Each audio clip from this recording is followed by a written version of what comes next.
नमस्ते दोस्तों। पूरी दुनिया आज बहुत ही बड़े संकट के दौर से गुजर रही है और हम सबसे इसके लिए सहयोग में मांगा है क्या, तो घर पर रहना। तो ये जो घर पे रहने का समय है, इसका सदुपयोग हम कर सकते हैं। पूरी दुनिया तो इस महामारी से बच ही सकती है, पर इसी समय का अगर हम उपयोग ढंग से करें तो उससे हम खुद के भी और हमारे परिवार के स्वास्थ्य का भी ख्याल रख सकते हैं। तो आइए आज के वीडियो में हम लोग देखते हैं कुछ छोटी छोटी आयुर्वेदिक और प्रैक्टिकल टिप्स। किसके बारे में? आहार के बारे में, हमारे व्यवहार के बारे में और कुछ व्यायाम से जुड़ी हुई चीज़ें देखते हैं कि जिससे हमारा स्वास्थ्य जो है वो अच्छा रह सके।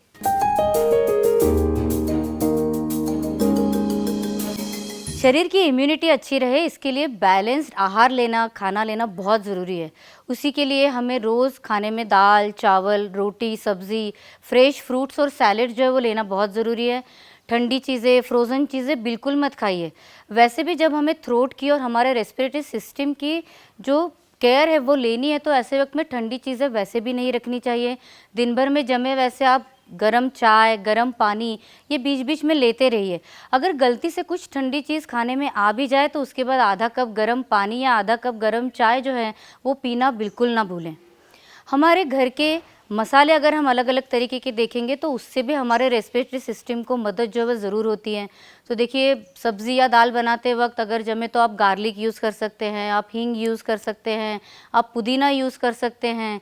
उसी के साथ मसाले के डिब्बे में हमारी सबसे बड़ी दोस्त जो होती है हल्दी, उसका तो हमारे गले की खिचखिच जो होती है ना वो कम करने के लिए बहुत ही मदद होती है। अगर किसी को बार बार सर्दी खांसी की शिकायत है, ऐसा मालूम है कि होती ही रहती है मुझे, तो ऐसे वक्त में हल्दी का पानी जो है उसके गरारे करने का बहुत फ़ायदा होता है। तो आइए सबसे पहले देख लेते हैं कि हल्दी का पानी सही तरीके से कैसे बनाना है। हल्दी का पानी बनाने के लिए हमें लगेगा 1 गिलास गर्म पानी। उसमें हम डालेंगे आधा चम्मच शुद्ध हल्दी और अभी हम इसे उबालेंगे। हम हल्दी को पका क्यों रहे हैं? क्योंकि कच्ची हल्दी अगर गले में जाके अटकती है तो फिर तकलीफ़ बढ़ सकती है, इसीलिए हल्दी कच्ची नहीं लेनी है। और इसी में हम डाल देंगे स्वाद के अनुसार सेंधा नमक और अभी हम इसे 2 से 3 मिनट तक अच्छा उबालेंगे। हल्दी और नमक का ये जो कॉम्बिनेशन है ये आयुर्वेद के हिसाब से कफ का छेदन करने में मदद करता है। और ये हमारा हल्दी का पानी अभी तैयार है, इसे छान लेंगे। जनरल इम्यूनिटी बढ़ाने के लिए घर पे आप चाय बनाते वक्त लेमन ग्रास और जिंजर का यूज़ ज़रूर कीजिए। घर में होने वाले जो और मसाले हैं जैसे सूंठ है, दालचीनी है, काली मिर्च है या इलायची है, इनका भी आयुर्वेद में कास, श्वास, पीनस और प्रतिशय, मतलब जो सर्दी, खांसी या ब्रोंकियल प्रॉब्लम्स होते हैं उनके लिए अच्छा उपयोग बताया गया है।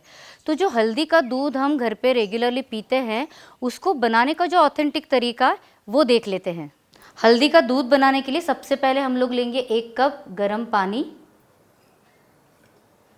उसके अंदर हम लोग डालेंगे 1/4 चम्मच हल्दी का पाउडर, 1/4 चम्मच सूंठ का पाउडर,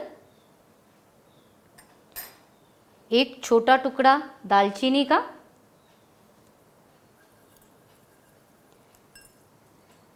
थोड़े से इलायची के दाने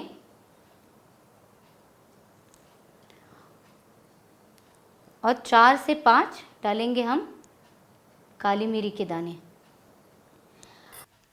ये सब चीज़ें हम पानी में डालकर इसलिए उबाल रहे हैं क्योंकि हमें इन वनस्पतियों का सार चाहिए। तो ये पानी जब हम उबालेंगे और इसका आधा होने तक रुकेंगे, मतलब 1 कप पानी उसका आधा कप हो जाएगा, तो इसका काढ़ा तैयार हो जाता है जिससे सारा सार जो है वनस्पतियों का वो हमें मिल सकता है। इसकी बजाय जो हम जनरली बाहर प्रोसीजर देखते हैं कि दूध में डालकर ये वनस्पतियाँ उबाली जाती हैं, तो फिर दूध भी गाढ़ा हो जाता है ज़्यादा उबलने के कारण, इसलिए पचता भी नहीं है अच्छे से और वनस्पतियों का सार भी है वो भी अच्छी तरीके से दूध में नहीं आ सकता है। अभी एक बड़े बर्तन में 1 कप गर्म दूध लीजिए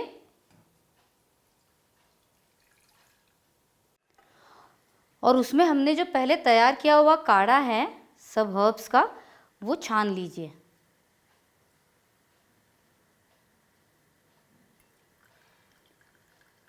ये अभी स्पेशल समय है इसलिए ये सब चीज़ें डाल के हमें दूध बनाना है। बाकी समय पे आप चाहें तो केवल हल्दी का भी दूध बना सकते हैं और स्पेशली छोटे बच्चों के लिए बनाना हो तो आप काली मिरी और जो सूट है वो कम डालेंगे तो भी चलेगा। अभी हम इस दूध को उबालेंगे जब तक ये काढ़े का जितना पानी है वो पूरा उड़ न जाए। मतलब अभी 1 कप दूध और आधा कप पानी मिलके 1.5 कप जो अभी बर्तन में है उसकी बजाय हमें केवल 1 कप बचाना है।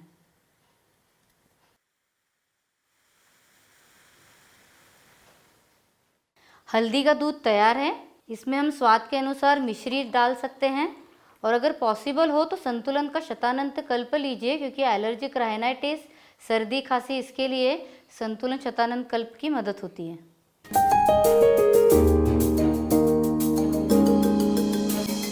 इम्यूनिटी स्ट्रांग रहने के लिए नींद का पर्याप्त मात्रा में होना जितना ज़रूरी है उतना ही ज़रूरी है समय पर सोना भी। अभी घर पर है, सुबह उठकर कहीं जाना नहीं है, इसीलिए मैं रात को देर से सो सकता हूँ या टीवी देखता हूँ। इस तरह की गलती बिल्कुल मत कीजिए, क्योंकि उससे इम्यूनिटी जो है वो कम होने लगती है। उसी के साथ ज़रूरी होता है ऐसे समय में लोगों से दूर रहना। देखिए, सोशल डिस्टेंसिंग तो हमें बताया ही गया है, पर आयुर्वेद के अनुसार भी अगर किसी व्यक्ति को किसी प्रकार की भी सर्दी खांसी की तकलीफ हो रही हो तो ऐसे व्यक्ति से दूर रहना ही अच्छा होता है। एक थाली में खाना खाने से या पानी पीने से, एक साथ रहने से, एक दूसरे के कपड़े यूज़ करने से, इस तरह की कोई भी बीमारी जो है वो फैलती है। तो प्लीज़ सोशल डिस्टेंसिंग जो है वो प्लीज़ फॉलो कीजिएगा। घर में अगर किसी को सर्दी हो तो सफाई का ध्यान पक्का रखिए, मास्क पहनिए, रुमाल का यूज़ कीजिए, हाथ बार बार धोइए। तो ये सब चीज़ें जो हैं बिल्कुल ध्यान रखना ज़रूरी है, क्योंकि गवर्नमेंट की तरफ से भी इसके लिए बहुत से आपके लिए जो एडवाइसेस है वो आई हुई हैं, तो प्लीज़ उसका भी पालन जो है वो ज़रूर कीजिएगा। आयुर्वेद के अनुसार घर में नियमित धूप करने का भी फ़ायदा जो है हमें मिल सकता है। तो इसके लिए डॉक्टर श्री बालाजी तांबे का जो एंटीवायरल धूप का वीडियो है उसका भी लिंक डिस्क्रिप्शन में दिया हुआ है, तो वो भी देख सकते हैं।